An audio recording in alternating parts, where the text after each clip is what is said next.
The NFL coming up with an 11-game suspension for Browns quarterback Deshaun Watson, a $5 million fine. And to talk about it is the guy that you want to talk about when anything Cleveland Browns or just Cleveland is related. He covers the Browns and the NFL for thelandondemand.com on 850 ESPN in Cleveland. Bally Sports, he's all over it. And he actually responds to texts from Ray Ratto, which means Tony Grossi's got to be one hell of a guy. Tony, thank you so much for joining us here on Damon and Ratto. How are you today? Oh, I'm pretty good. Ray's one of the few people I have not blocked in my life, so he's still a very good friend. Well, let's see what we can do about that now. Yeah, let's reserve judgment for after the interview. Let me just start with this, Tony. I don't know if you were in the assembled media around Deshaun today, but I thought everybody stuck to the topic, stuck to their guns, and it was a good day for Browns media and beat writers asking real questions on a real topic. So, huzzah. Yeah, thanks for that. I was there, and it was not a good day for the Watson or Browns owners, for that matter, who I think are getting annihilated on social media, and deservedly so. They just you wouldn't begin to imagine how polarized they have made their own fan base with this whole transaction. I mean, this should be the one quarterback the Browns have finally acquired that's going to send them to the promised land, and nobody can enjoy it or celebrate it. It's really remarkable. In terms of that, I mean, there are few fan bases as rabid as Browns fans. Do you think that this is going to linger throughout the year because the first 11 games will be without him?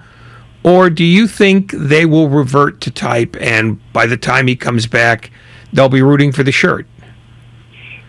Yeah, it's a cop-out, Ray, but I think we're going to see both in action. There's a significant portion of the fan base who don't care about the conduct and you know just go on the fact that he was never criminally indicted on any crimes, and that's good enough for them. And then there's another sizable portion of the fan base who are ashamed to be Browns fans, who this has really caused them to question whether they should devote all their trust and time into this franchise. Now, I think if he gets back and they're still in the hunt and he helps them get to where they want to be, sure, he'll win over people over time, and then there'll be still fans who will never accept this. So it's divided it for no reason. You know, we just got rid of a quarterback who polarized the fan base, Baker Mayfield, and you replace him with one who has done it even more so. When the decision came down, it seemed so perfectly NFL that they would sort of split the extremes in half and just hit it down the middle. Did that come as any kind of surprise to the people in Cleveland? I mean, your fellow beat writers and columnists and analysts. I mean, did they think that this was where it was going to land?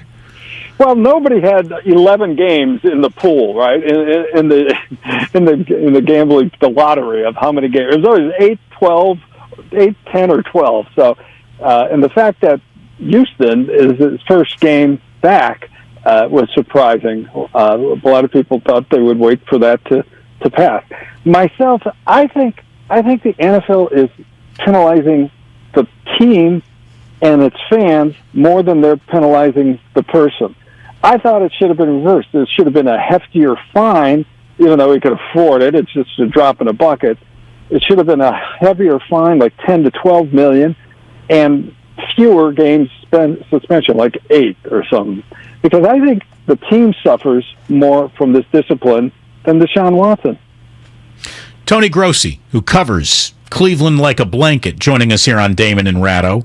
And all of our listeners are, very much leaning in thinking, could this mean something for Jimmy Garoppolo? Jacoby Brissett for 6 games? Okay, maybe you want to roll the dice there. Jacoby Brissett for 11? That's a completely different equation. Do you think there is any business to be done between the 49ers and Browns on the topic of Garoppolo?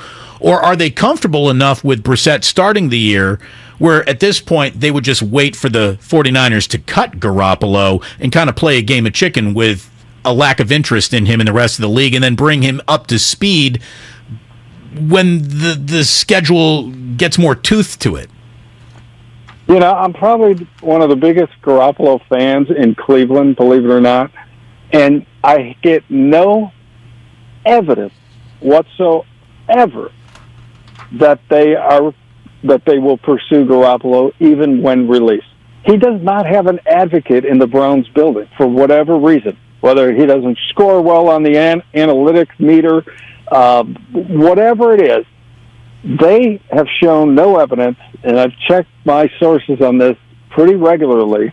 I think I would have known by now that they're poised to go after him. Now, maybe they will, and maybe they're hiding it really well, but I think they feel that their team is so strong that they can keep their head above water with Brissett, as long as he doesn't get hurt, because then next in line is Josh Dobbs. So, and I don't know how to explain it, their non-interest in Garoppolo, but it's real. Does it become interest if Brissett goes down early? It would have to be. They would have to have interest in him, but it may be too late then, right? It may be too late. But they are infatuated with Brissett, who looks very average on the practice field to me. We haven't seen. He's only going to play in one preseason game. That's the third one against Chicago. He won't play this weekend against Philadelphia. And here's the other strange thing that I saw today. Now that they have clarity on Watson, the Eagles are in town for the first of 2 days of joint practice. Watson had way more snaps than I thought he ever would. He's still running with the twos, and here's Josh Dobbs, who's going to be one play away from being the starter once we get going, and he's running with the threes. So I can't explain any of that, but I think it's really odd the way they've done this. Is that Kevin Stefanski's choice, or does that go all the way to the top? No, that is Stefanski. He is managing these quarterbacks. Now, he did say that after this week, after these two practices against Philadelphia, Watson will give way and pretty much work on his own on the side as Stefanski prepares both of his guys to go forward. But I thought it was really odd today that they finally got this verdict, and there he is slinging the ball all over with the twos, and at the expense of Dobbs getting some much needed reps. 11 games, a $5 million fine. He can't come back until Week 13 against the Texans. The suspension begins August 30th. Can't return to the facility until October 10th. Can't practice until the 14th. And at Houston.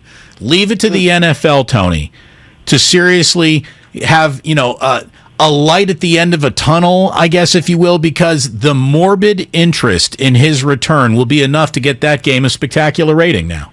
Oh, it'll be the highest rated Houston game of this year, and probably second all time to their inaugural game against the Dallas Cowboys. You might be right. Think they haven't thought of that. You might be right about that. Thank you so much for joining us, and thank you for pretending that you can deal with Ray. We really appreciate that. No problem. Thanks for having me.